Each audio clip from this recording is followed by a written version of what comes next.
過來是本地6月要佇新北市邦橋體育館舉辦的國際性的電競公開賽，主辦單位電競協會突然間佇咧官網發布講要來停辦，有風聲講是因為立法院總預算卡關，才不得不來取消。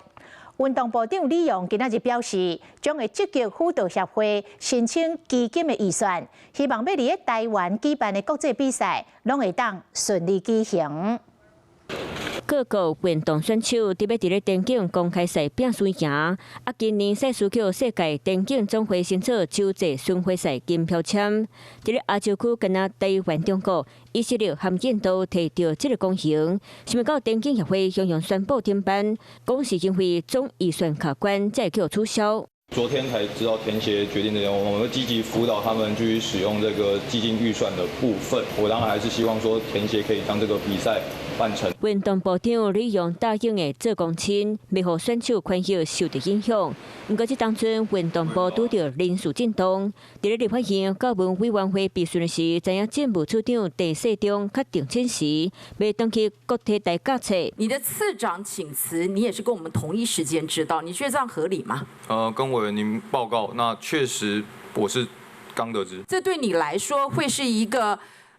預想不到的呢，還是你們整個部裡面發生了什麼樣的狀況？這個可能要等我後續跟鄭次長再次了解之後，才能跟委員您報告。民進黨立委陳培如馬來吉針對台中府國小棒球隊的教練對囡仔涉嫌犯強制威脅的罪，如今受害者的人數更增加，立委就給運動部攏點點點。這些人渣，他繼續在現場危害小孩，可是運動部毫無作為。在這個兒少的部分，我們肯定會來去做。跟委員您剛剛提到的這部分，我們在法制上，我們絕對會積極的去處理。外界嘛關心，配合中華館長王惠美在咧公開場合當面爭取運動場館的經費，李用講預算不通過來拒絕，叫國民黨美講敢學歹勇氣啊！